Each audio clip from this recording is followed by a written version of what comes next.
I'm excited to present for you Autumn at Warsaw by George Ligeti, which is truly one of the most powerful and exciting pieces from the contemporary piano repertoire. The use of rhythm got a lot more complicated in the course of 20th century music. One of the composers who pushed the envelope the most is an American who lived in Mexico for much of his life, Conlon Nancaro.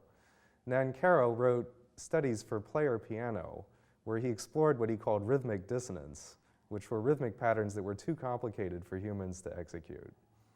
Only later in his life was Nancaro interested in writing rhythmically complex music for human performers.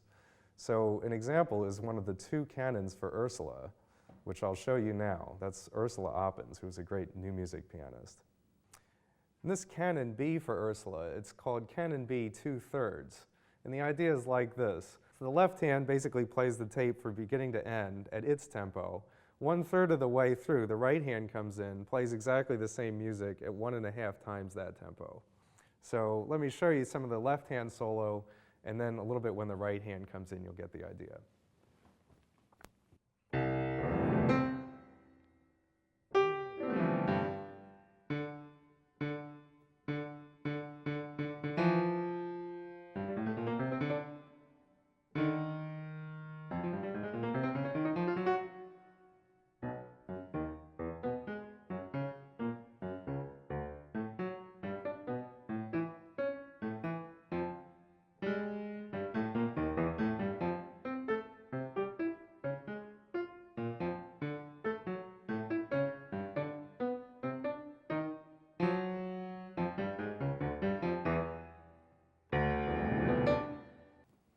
So here's later in the piece when the right hand comes through 1.5 times as fast.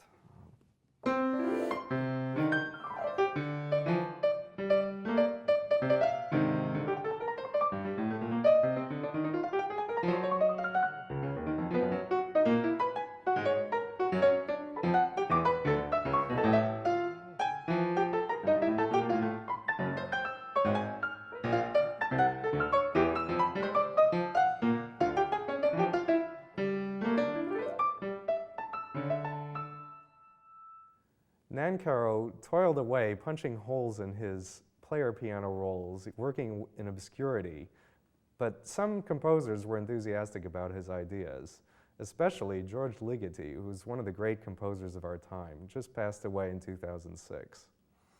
Ligeti wrote over 2 books of etudes for piano for human players, in which one of his objectives was to explore these kinds of complex rhythmic patterns that he found in Nancaro. Ligeti was also influenced by another kind of rhythmic complexity. That's from the Pygmy peoples in sub-Saharan Africa. They had a kind of drumming where they had a rapid underlying pulse, and they made irregular patterns based on multiplications of this pulse rather than the divisions of a basic beat that we have in Western music.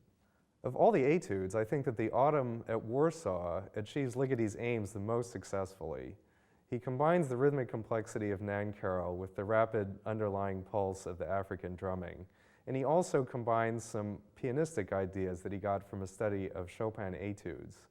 He was influenced by a technique in Chopin pointed out by Douglas Hofstadter that Ligeti calls illusory rhythm.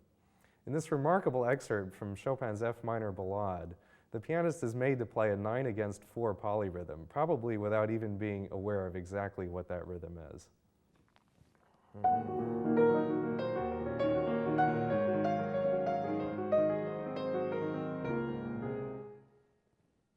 So in this example, the left-hand part is as follows.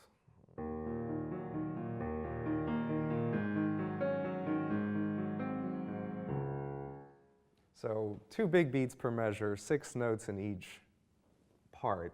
So 12 notes in each measure for 2 measures. That's 24 notes in the left hand. The right hand's playing 3 against the left hand's 2. So that's 36 notes in the right hand. But in the right hand, every 4th note is accented.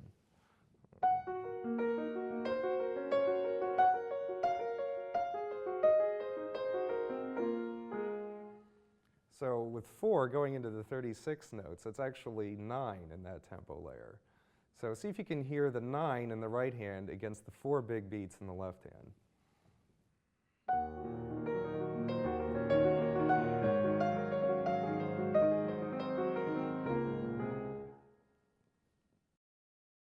Using this kind of illusory rhythmic technique, in the Autumn at Warsaw, Ligeti builds what he calls a tempo fugue.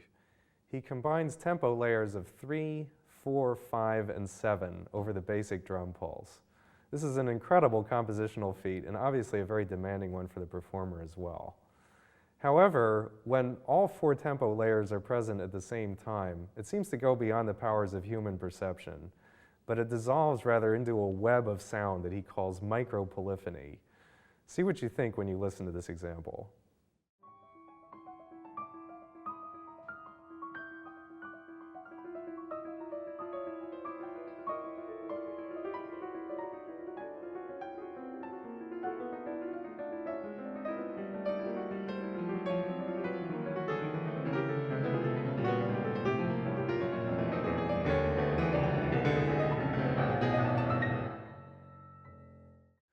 The main melodic material in this composition is an obsessively descending chromatic line, what he calls the lamento motif, the lamentation. And this motif features also prominently in his other compositions. This piece, The Autumn at Warsaw, is influenced by the political turmoil in Poland in the 1980s, and it's dedicated to my Polish friends. However, Ligeti himself is a Jewish composer born in Transylvania, who lost his entire family in the Holocaust, and he never forgot the experience.